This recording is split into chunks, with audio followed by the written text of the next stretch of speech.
muscoli possono diventare un'ossessione? Ciao, sono Patrizia Pietropaolo, psicologa e psicoterapeuta cognitivo-comportamentale. La vigoressia o bigoressia, dall'inglese big, grande, viene anche definita anoressia inversa, poiché la persona che ne soffre presenta una fisicità assolutamente opposta a quella di una persona che soffre di anoressia.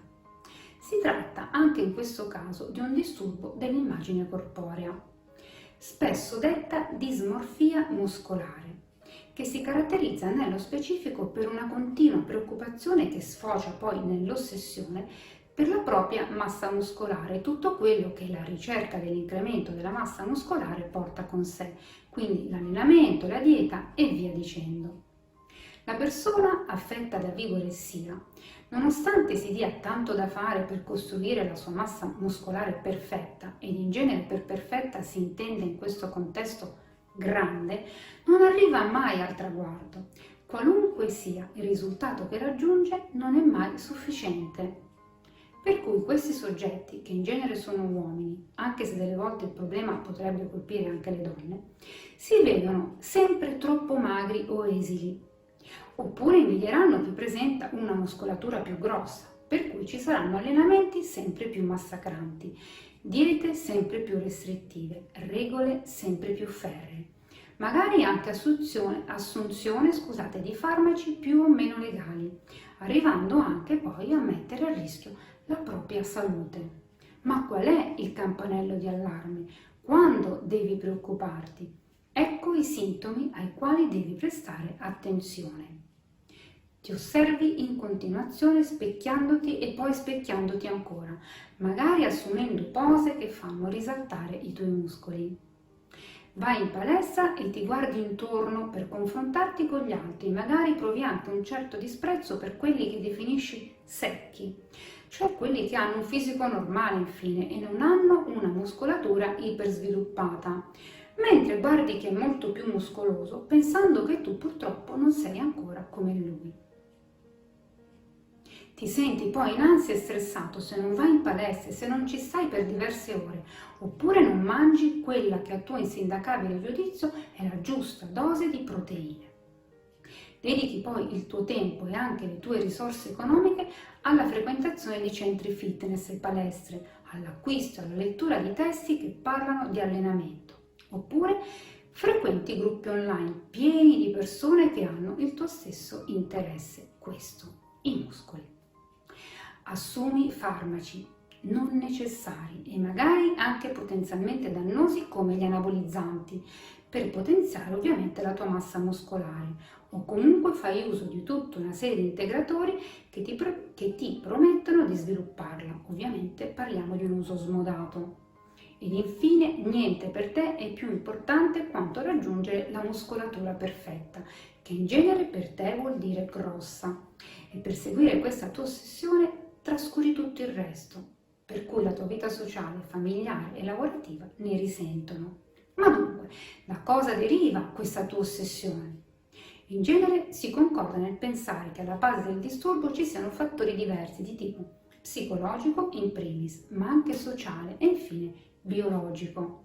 Dal punto di vista psicologico, diversi autori hanno posto l'accento su una probabile, guarda un po', carenza di autostima, per cui questi soggetti tendono a rendere più forte l'immagine che hanno interiorizzato di se stessi, rendendo quindi più forte e comunque più grosso anche il fisico. Dal punto di vista sociale, poi, come per tanti altri disturbi che riguardano l'immagine corporea, il dito viene puntato sui modelli proposti dalla pubblicità, dalla stampa e dai social media, per i quali per avere successo ed essere felici bisogna essere belli, magri se si è donne, muscolosi se si è uomini e ovviamente giovani, perfetti e in certi casi depilati, anche per gli uomini.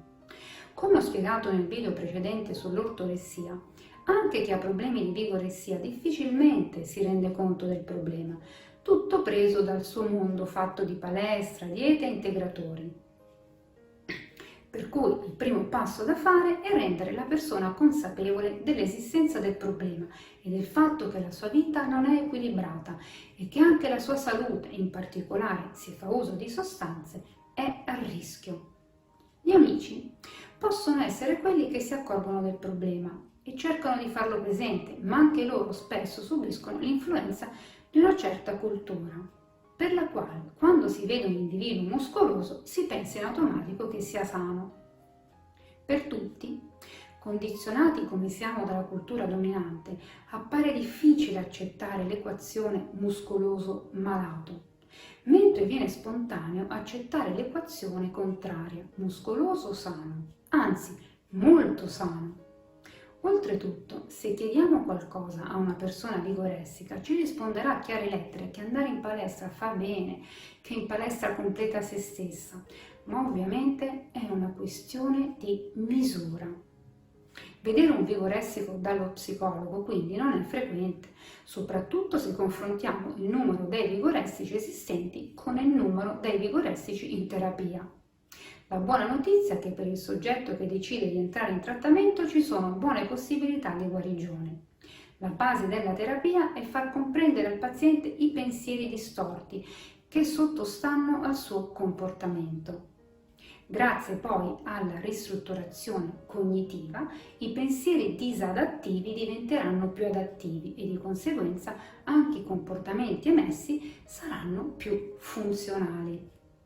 A fronte di tutto questo, però, bisogna ricordare che spesso la vigoressia porta con sé l'uso e l'abuso di anabolizzanti o altre sostanze e che questo può compromettere la salute del paziente, delle volte anche in modo irreversibile. Quindi, oltre al trattamento psicologico, che è indispensabile per risolvere il problema, potrebbe essere necessaria anche una valutazione medica per evidenziare eventuali lesioni o patologie determinate dall'uso di sostanze, dall'iperallenamento o da una dieta squilibrata. Quindi ricorda, va bene occuparsi del proprio aspetto fisico tenendosi in allenamento, ma non esagerare. Ciao, a presto!